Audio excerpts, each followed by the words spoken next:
Good morning, everyone, and welcome to CAS 360 and XPM integration webinar. My name's Brad Wilkinson. I'm the head of ecosystem at BGL, and I'll be your host today. We're just still waiting on a few more people to join. So while we do that, I might just run through just a little bit of housekeeping so we're all aware of, I guess, what to expect today.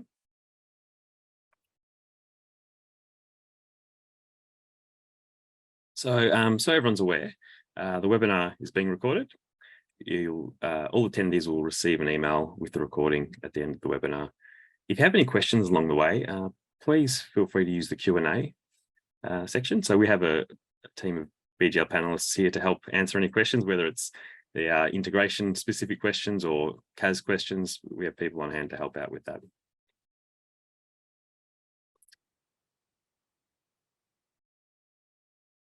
All right, we're a couple of minutes after half past, so I might get into it. People can join as we go. So look, just a quick overview of the webinar today. So I'll first give a bit of a background of, I guess, the integration and why we've implemented this integration with XPM. Also, I'll give quite a thorough demo of our integration, the landing page, how to set up the integration, and then I'll also take everyone through a sort of a step-by-step real example of making a change in XPM and how that automatically syncs through and updates CAS. And we'll have, as I said, feel free to ask questions along the way, or we'll have a bit of question time at the end as well. So we'll just jump into it now then. So as I said, a bit of a background. So why do we have practice management integration? So, and just so everyone's aware, this is our version 2 practice management we've recently made available for everyone. So we had a version 1 that did a lot of the basic things, but it fell short in a few areas. We listened to some feedback, and now we've made a new improved practice management integration. So why do we have that in the first place? So we understand in the modern world, different firms will be using different software solutions. So in this case in point, we have XPM and CAS in today's webinar we're focusing on, and you'll have similar clients and contacts in different software solutions. And if there's anything that needs to be updated or synced, you have to do the same process in different solutions. Now, it can be time consuming, but also potential room for error. You might forget to update one solution or make a mistake or whatever it might be. So by having an integration like what I'm going to show you today, what that allows you is to update in one spot, and that update can flow through and automatically update the other software. And so it saves you time and it's accurate, and you won't forget that change has been made. So I'll get into the demo. So what I'll be covering is how to turn on the integration. It's quite a simple few steps, but I'll show you that so everyone's aware. And then I'll show you the new screen. We'll navigate through the new client and contact list screen just to show you all the contacts and how you can reconcile any differences. And then I'll show you sort of a workflow of the integration in action and how that looks. Okay, so I'll bring across. So here we are in our integrations page. Now, for those who aren't aware, I might just quickly pop into CAS. Just to show you how to get to the integrations page as a first step. So if you are in CAS, in the app switcher up the top right-hand corner, there's the integrations page, which you can click on, and that takes you through to where I was a minute ago. So our integrations page shows you all the connected apps, any digital signing settings, and as we'll be going through today, practice management settings. So if I click on the practice management option at the top, we'll then land on the configuration page. So to turn on the integration, it's quite straightforward. We show you all of the BGL products that are available. And if you don't have particular products, we'll just show you information about that product. But today we're focusing on CAS and XPM. So it's as simple as selecting Connect to CAS 360. So we're already signed into BGL. So we just click that button. So we say, yes, we want to connect to CAS 360 as part of this integration. And the second step is you would say connect to Xero Practice Manager. And what that does is it redirects us to XPM. Now, if I'm already signed in, which I believe I am, if I'm not signed in, it'll prompt me to sign in to XPM and to sign into Xero. But if I am signed in, I just need to authorize that, yes, I'm happy to access this Xero data. So we click Allow Access. And that'll bring us back to our integration page.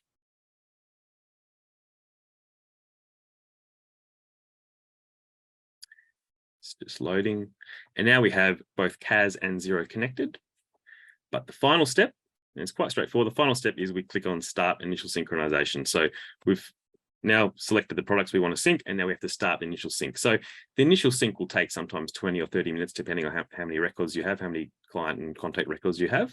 So for the purpose of today's demo, I won't go through that live. I've already set up another firmware I'll show you that's already been set up previously. Just a couple more things to show before we jump into the other firm that has been previously set up. Under the Xero Practice Manager card, we have a few options here in terms of settings. So I'll just quickly take you through that. And later on, when I'm showing you a sort of a walkthrough of how the integration works, I'll bring this up again because it might make more sense then, but I'll show you now just so you're aware of it. So settings for linked clients and contacts. So what this does is with these toggles, if the toggle's on, and that first one, so Xero Practice Manager automatically updates BGL, so in this case, CAS 360. So if that toggle is turned on and I make a change in Xero, that'll automatically flow through to CAS, and whether it's forms need to be prepared or it automatically updates because there's no forms required, it will flow through automatically. Whereas if that toggle's off, it'll come through to our intermediary page, which I'll show you in a minute, and then you can confirm that change. So it depends what level of control you want over this process. And as I said, I'll show you a better demo later on and it'll make more sense, but just thought I'd touch on that now. And the second toggle is the same thing, a bit in reverse. BGL automatically updates XPM. So if that's turned on and you make a change in CAS, it'll automatically update XPM. If the toggle's turned off, it will push through and require confirmation before that change takes place in XPM. But this will all make a little bit more sense in a minute when I show you a bit of a demo. And the last thing here is business structures management. So when I go to set up the initial synchronization, it'll actually prompt you to set up the business structure mapping, because you might have different business structures in XPM, and we just need to make sure we're mapping it to the right entity type in CAS. So whether it's different types of trusts or something custom you've set up, we'll try our best to map. I'll show you that screen. So yes, we'll set up mapping. Most of them are pretty straightforward.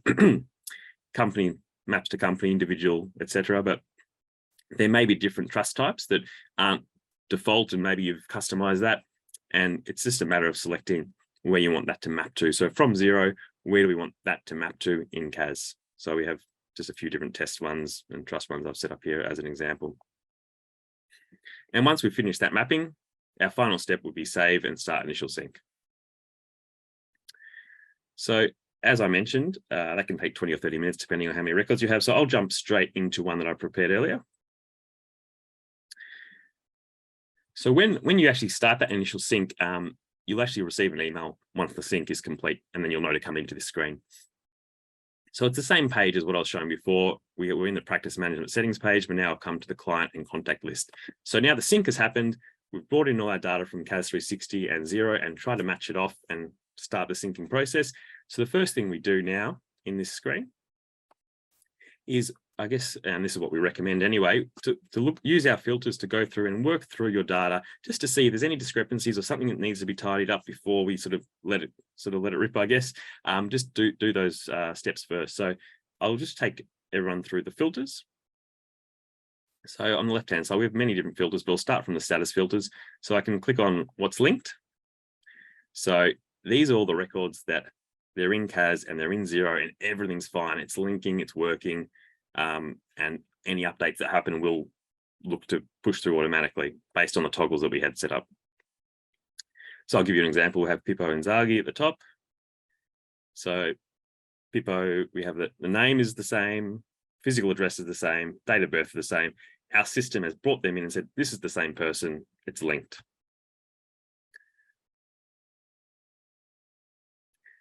And as are the rest of them. So what I might do, I'll go down to the next filter, so not linked. So these are all the records that sit in either CAS or XPM, but we haven't found a match, so they're not linked. Now, that may be because you might have records, clients in XPM that aren't actual no need for them to be in CAS, and that's a legitimate scenario, and vice versa possibly. So, or it could be something's happened where maybe the name's different and that there was too much information that's different and just hasn't been able to find a match. That's less likely, but it is possible. But what I'll go into the next few filters to show you what would be the more common scenario. So we have the next few filters, I guess, reviewing the data. So review data, I have 4 records here that review data. Now I'll take you through and show you some examples. And this is what you'll probably be spending a little bit of time when you initially set up the integration, because you will find there'll be slight discrepancies, and we sort of push you to review that data and fix it between the two systems so everything can sync naturally. So I'll look at the top record. So Francesco Totti. So it's the same name, same address, same date of birth. But as you see in our CAS record, there's an email address, whereas in our Xero record, there isn't an email address. So it is really, for all intents and purposes, this is found it as a match. Our system says, yes, this is a match, but we're just highlighting the fact that there's a bit of missing data in Xero. So, and you have a simple choice now. If you want to keep the email address and you want to push that through to Xero, you can simply select this button, select data from CAS, and that'll push it through from CAS to Xero. Also, likewise, if you have multiple records that may be updating, so let's say, for example, I'm not sure, maybe there's a title in CAS, it was Mr., but there was no title in Xero. So there's a number of records you want to push through. Instead of selecting them all individually on the right-hand side, you can actually select up the top, select all data from CAS, let's say, and push it through to Xero to fill in the missing gaps. So we'll highlight what's happening. So green will be updating, I guess it's a red sort of color. And then after doing that, the records are identical. And you can see up the top left-hand corner, it's now considered linked. So I guess the process would be, after that initial sync, you come through and I'll almost start on the review data and just work your way through to see what differences there are. Do I need to update software one way or the other? Let's have a look at the Christchurch Cricket Club, for example. So this is a company. Now in CAS, we have a business number, but in Xero, there's not. So same thing as we showed before. You simply update based on CAS. So I won't go through all of those records, but that's the process you would take. And we'll go on to the next filter now. So review duplicate. So this filter is, I guess, specifically for where you might have duplicates in CAS. Now, this is something a lot of firms have had in the past, where potentially when they've done data downloads or they've added new records in CAS and haven't realized they've added quite often the same individual multiple times as a contact. So our system just highlights that for you. So in this case, we have Jenny Double. So I'll click on Jenny Double. So, and basically what we're prompting you here, we're saying, hey, there's a duplicate. What would you like to do with that duplicate? I can see here, there's 2 records, so record 1 and record 2. All the details are exactly the same. So that's why it's a duplicate, but there's 2 records in CAS. So, and this record, I mean, in this scenario, there's no XBM corresponding record, but there could be an XBM corresponding record. So we could see 2 records in CAS link or trying to sync with a record in XBM. So what we then do and say, all right, do we actually want to keep these 2 records in CAS? Is there a legitimate reason for that? Maybe they have some other details in CAS that are different, and when you do lodgements, they need to be kept separate for that reason. And we allow that. So if you want to keep both records, decide which record is the primary record. Just say, for example, one record had an email address and the other record didn't. You want to mark the primary record as the one with the email address, and then we click make this as the primary record and sync. And all we're doing here is that we're saying we're going to keep these records in CAS. We're not going to combine them. We're going to keep them both separate in CAS, but in our integration system here, we're going to sort of join them together. So if a change happens on either of them, we'll update the other one. And if there is an XBM record linked to this duplicate, we'll update XBM. So it's just bringing it all together and syncing it, just allowing that flexibility. Alternatively, if you don't want to keep the duplicate records in CAS, and maybe it's a mistake, you don't actually need the duplicate, we allow you to go into CAS. You can go to CAS and, I guess, have a look at the record and decide what you want to do with it. Maybe it needs to be changed. Maybe it's the wrong name. Maybe you just want to investigate further. And of course, as you might be aware, CAS has a contact merge or combine feature. So in this case, you can even use this feature if you want to combine the records. So that's another option as well.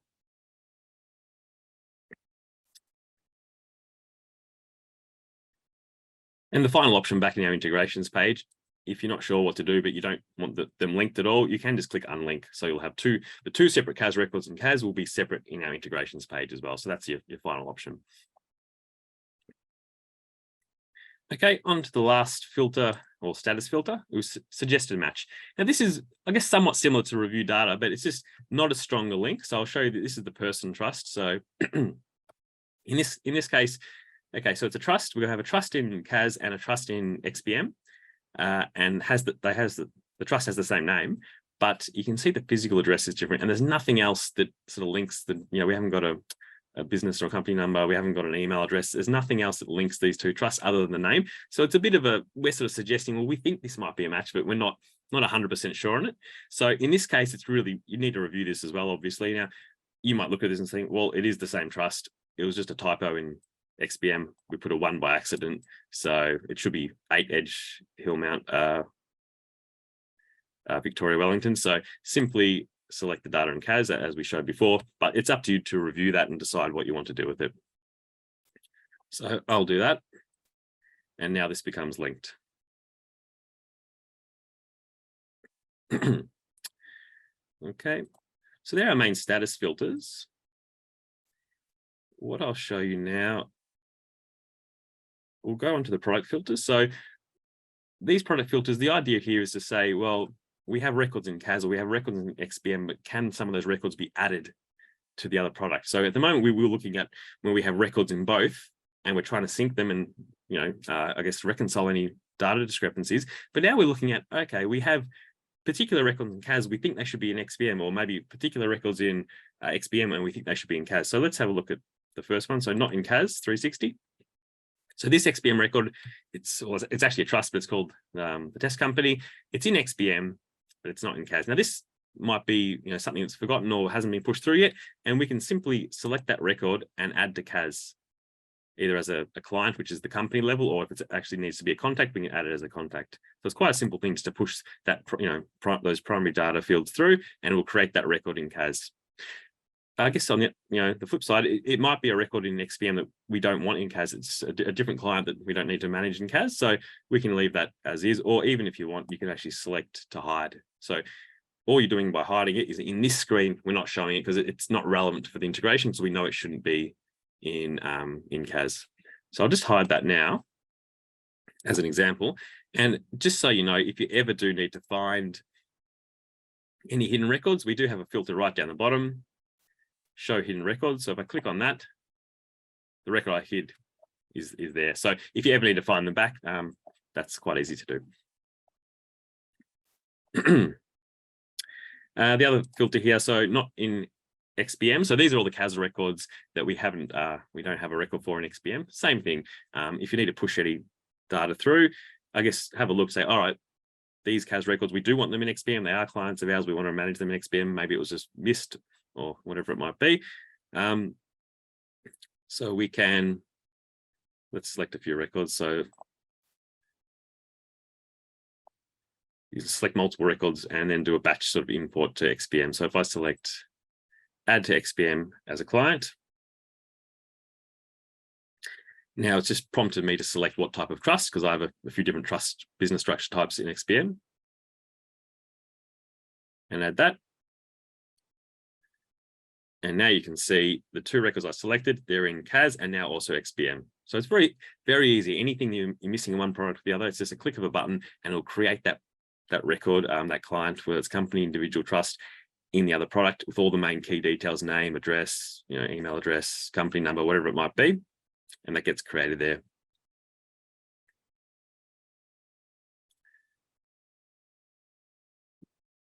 Okay, we'll move on now. So I'm not going to go into the next few filters in too much detail, but we also have business structure filters. So if you want to look at just companies or just individuals, you can filter by them as well. That's pretty straightforward, those sort of filters.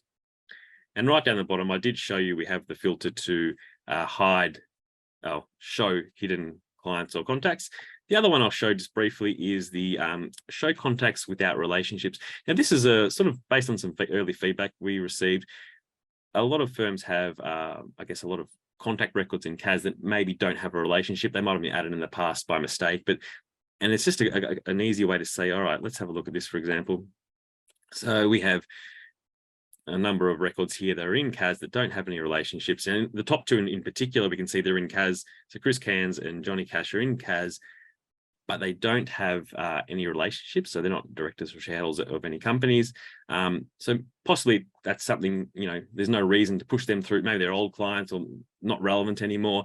So this filter is just to highlight that for you. And in this case, we might say, well, there's no reason for them to be an XBM. We're not going to ever sync them. So let's just select these two records and hide them. Just a simple way to highlight some records that most likely need to be hidden, or you don't need to sort of account for.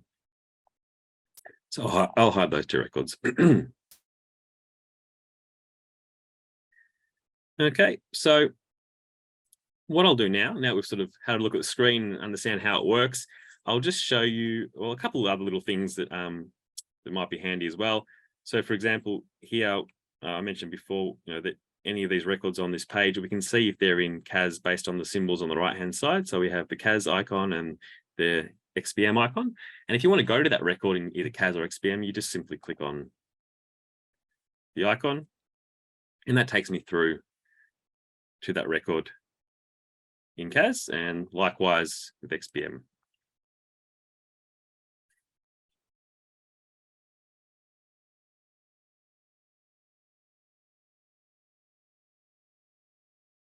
So what I might do now that I'm in XBM, I might do a bit of a run through of what it looks like when we actually make an update. So we've sort of done the setup, we've showed you how to reconcile data and how to use our screen and all the filters, but let's actually get into the sort of the day-to-day now when a change might happen in XBM. So Pippo Inzaghi has reached out to us, or we've found out one way or the other that the address, Pippo's address. Sorry, just checking one thing. Yes. Yeah, we found out one way or the other, Pippo's address has been updated. So let's make that change in XBM. And just so you're aware, I'm doing this change in XBM, but it works both ways. So you could actually make the change in CAS and that'll push through the XBM. But if your process is to change XBM first, it'll work that way as well. So I'm showing you that example right now. So under Pippo, he's simply just moved down the road a bit. Let's type in another address, 158 Waterloo Road.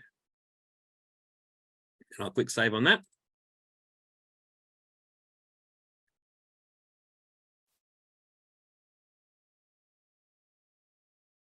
Okay, so that's updated. Now I'll jump back into our integrations page.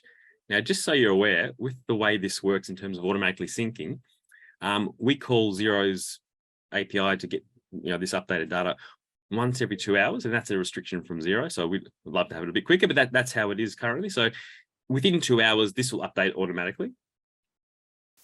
However, for the purpose of the demo, and you could use this, what I'm about to show you as well, if you want to push something through quicker, we can actually do an on-demand refresh.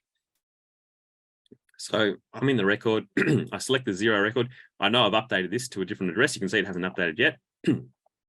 I click on refresh. And then we can see it's updated to 158 Waterloo Road. Now, as I said, this would happen automatically if we just let the 2 hours play out, or might be shorter than that depending on the timing. But I now want to push this through to CAS. So I'll select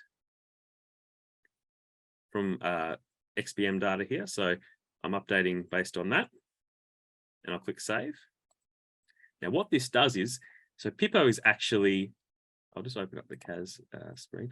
Pippo is actually a director of a company. So we can't simply just update the address in CAS.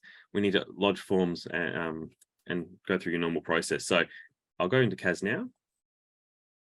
And we have that message that's come through. And you can see up the top, there's a notification as well.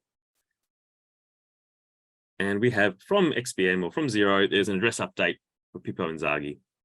Now, and from here, I don't have to enter in the address or do the normal manual process. All the data is there. It just needs you to confirm and click prepare forms. So I'll click prepare forms. And here we have it, the old address, the new address. So as I said, I don't have to enter that in. It's come directly through the integration. And I click on proceed. And then it'll take me through to my multiple changes screen. And then I can go through the normal steps to prepare and lodge that as you would. So just, yeah, I guess just keep in mind that what I showed you there was a little bit more of a manual intervention because I'm showing it live for the demo, whereas in, I guess, the real world where you make a change in Xero, it will automatically update and push through. And I'll just now take this time to go back to our settings page where I did mention right at the start, I showed you the toggles. So this is where this comes into play, and hopefully it makes more sense now. So if that Xero Practice Manager automatically updates BGL, if that toggle was turned on and I made that change in XPM to Pippo's address, it would automatically flow through to CAS straight away. Well, sorry, not straight away, within 2 hours, but it would happen without you having to intervene at all. And that notification would appear in CAS without you having to even go to the integration screen. So that toggle sort of bypasses that manual step that I showed you in the integration screen. I update XPM, and sometime in the next 2 hours, it'll automatically flow through to CAS and the notification is there, and then I can prepare forms. So there's really no intervention or needed at all. Now, if the toggle was off, it's a similar step, but it will instead come through to this page first, and then I'll have to confirm and push it through. So there's that extra step. And as I also mentioned, if for some reason you want to speed it up, you made the change in XPM and you don't want to wait for it to automatically come through sometime in the next 2 hours, you can do what I did, and that's just simply click refresh and then push it through yourself. So that's quite quick as well, quicker than doing things from scratch in CAS. And there's consistency in the update that happened in XPM will be exactly what comes through to CAS. So just a few different options there. And one recommendation we quite often say is when you first start using this new integration, maybe have the toggles off just so you get familiar with the flow and coming into here and confirming the changes. And then when you're a bit more comfortable with how it's working and you think everything's syncing well, you can then turn the toggles on so it actually pushes through automatically. So that's one possible way you could approach it. Okay, so I'll just go through and prepare these forms just so we'll see how it will come back to the integrations page and say it's all syncing again. So let's download this. So preparing these forms and we'll lodge them in due time, but I'll come back to the integrations page now. Because last time we were here, we can see it still says the old address. That will update itself probably within 30 seconds. But if it hasn't updated straight away, I can also just refresh from CAS, just for the sake of showing for today's demo, but I've refreshed and now that address is updated. So now that it's officially changed in CAS, it'll also automatically, mind you, it'll flow back to the integrations page and everything will be linked and syncing again. So that's the kind of the end-to-end process. Make a change in XPM. If you need to prepare forms in CAS, it prompts you to do so. You go through your normal steps in CAS and then everything will sort of continue and sync after that. I won't show you a full sort of end-to-end the other way around, but likewise, if you're in CAS and you want to, if your workflow is to actually make the change in CAS first, you can make the change in CAS, prepare your forms like you normally would, and that will then push through automatically, assuming you have the other toggle turned on, push through automatically to XPM and update XPM. So it's really, we give that flexibility, which way you want to use it. Possibly you might find business reasons to do it both ways, but that flexibility is there, how you want to use the integration tool. Okay, we'll go back to the client list. One other thing I'll just briefly mention, we've added some smarts, I guess, along the way, and we're continuously adding new improvements, little things that make your life easier. I'll just show one thing, for example, when we're trying to do our physical address matching. So this particular record individual, you can see it's the same address and it's all matched off, but there's little differences like AVE for avenue and avenue in the CAS record. So little things like that we try to sort of automate for you. So rather than you have to go through and update a lot of records or reconcile things, it is the same address. So if we sort of understand that to be the same address, we'll say that's matched and there's no worry there. That's it for today, everyone. I appreciate everyone joining. Look, if you have any questions, feel free to reach out. The contact details there on the screen. Yeah, look, please, I hope you've enjoyed today's webinar. Please give the integration a go. And as I said, if you have any questions, reach out to the team. We're more than happy to help. But